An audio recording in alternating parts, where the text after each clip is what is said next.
Good afternoon, everybody. I'm always pleased to be part of the vibe shift. Actually, we had myself and one of our team were able to spend some time in Poland and Germany last week. We were amongst paper friends. And actually, it was very positive what I was hearing from both audiences. One of them was a global folding carton organisation, but very positive about what's happening in Germany. And another one was a very niche market. In fact, the chairman of that niche market is here today. A very, very interesting market for honeycomb. And both were very upbeat and positive, with slight reservations. So let me give you our view, and it does have slight reservations in it. So I know everybody loves to see these figures. So this is what it was like last year. Does anybody relate to that? I was talking with these paper mills, and it was a paper mill, one of the people that we were talking to, and they said, in 2023, our business dropped by minus 20%. I don't know if any of you know about paper mills, but paper mills need to be kind of like 95% full, so minus 20% almost certainly meant that they weren't. And some of you have been seeing the repercussions of that with price increases, one in February, one in June, with little or no justification from a volume point of view. So the sign of the problems of last year are showing themselves in various ways this year. But I know talking with sheep plants, and that's what today is about, talking with many sheep plants, they saw tough times from a volume point of view. But I think a great canny ability to be able to hold on to value. We'll talk about that in a bit of a sec. So this is both UK, and I do talk on a European basis, and it's really interesting listening to Callum saying, I think there's probably going to be a sort of a getting a bit closer to Europe. I voted to leave, but I've never gone away from Europe. The collaboration that we have with people in Europe and the issues that we're going through in mainland Europe are the same as in the UK. So I'm talking now about Europe, really, including ourselves here. Energy bills have made a huge difference. Inflation has given limited amounts of spare money to be able to spend on goods that come in our boxes. An amazing statistic, 25% of the working population in Europe virtually on the poverty line. And it's something like 8 or 9% of people go to food hubs in order to supplement themselves. So people are having a very tough time. The cost of living crisis overall has caused a massive change towards certain supermarkets. So LLDs, limited list discounters. I've talked about those before. So Aldi and Lidl have fared extremely well. The impact of that on packaging has been huge. Folding carton industry, quite a lot of packaging comes in plastics in Aldi and Lidl. So folding cartons have seen a double whammy as a result of that, and perhaps some in corrugated, slightly less. And the size of a basket that people buy, a basket of goods, 7/8 of the size that we're buying. And supply chain costs and the impact of the Ukraine war are phenomenal, not just in the car industry where bits and parts are not available, but in all sorts of ways, including the pushing up of inflation. So that's the depressing picture. This for me, I think, is probably what Callum was indicating, that actually it's not as bad. And as Tim was saying, well, it's depressing to hear about the traded goods are not doing so well, but services are doing well. We must be doing something right, because compared to last year in the UK, we're slightly up in statistics. Now, some of you might go, well, I'm not seeing it, I'm not feeling it. So some people are faring well. And I just described this year, I've always described 2025 as a break-even year, and a bit like this. So anybody in the corrugated industry just think I'm talking about corrugated, but actually I can see every month being slightly up, slightly down, and at best we're going to be break-even. So my prediction is that volume-wise, and this is volume, we will be break-even.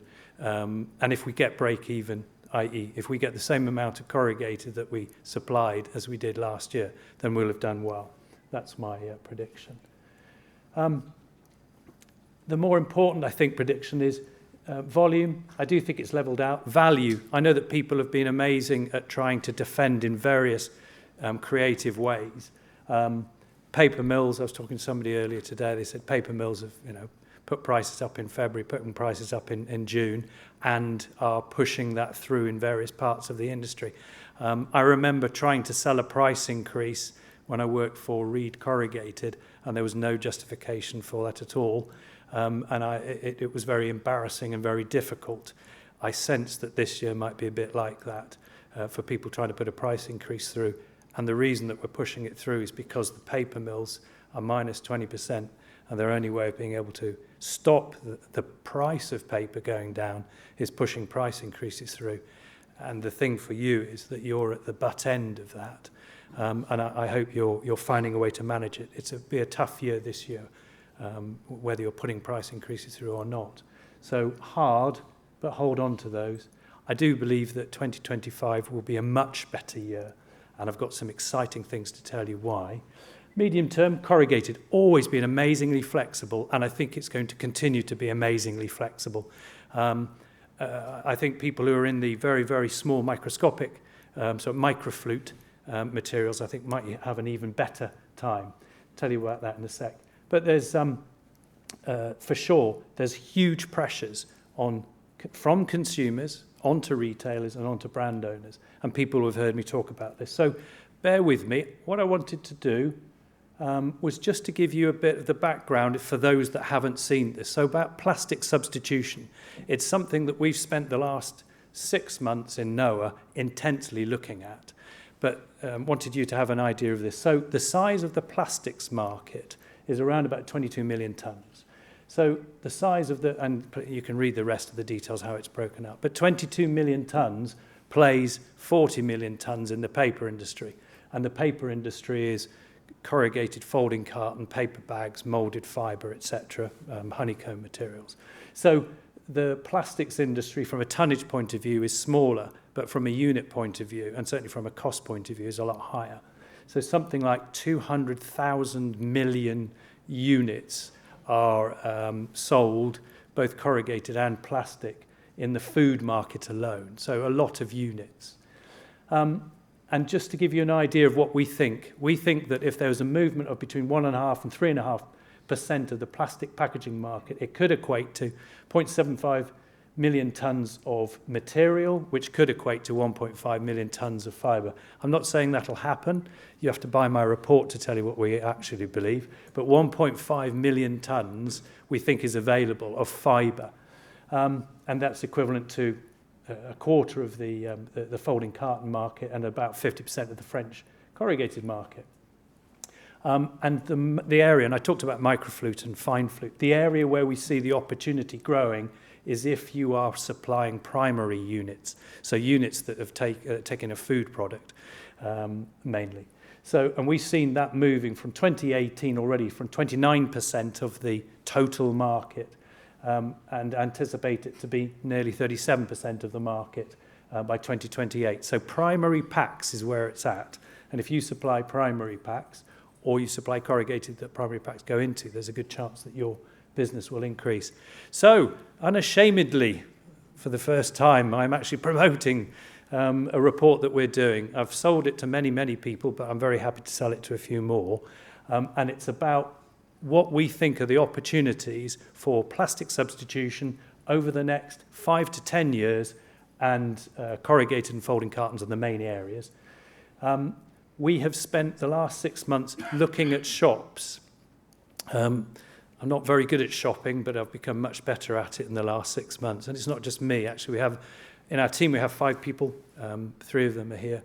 4 of them are here, including me. And we have a series of people in mainland Europe who are looking at this. So we've been observing what is the percentage of plastic that is within some key markets.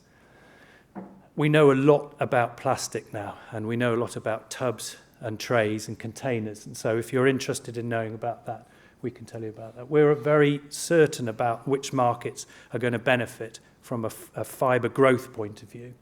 And we've got statistics that we're just about to produce on where we see plastic substitution in fibre growing.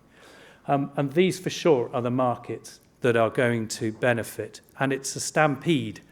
I think earlier on the weekend, Sainsbury's launched 2 products. One was in a folding carton pack, one was in a moulded fibre pack, both for meat, chicken and fish.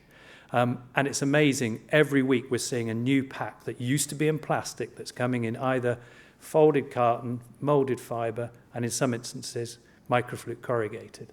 So look out for those, unless they're yours.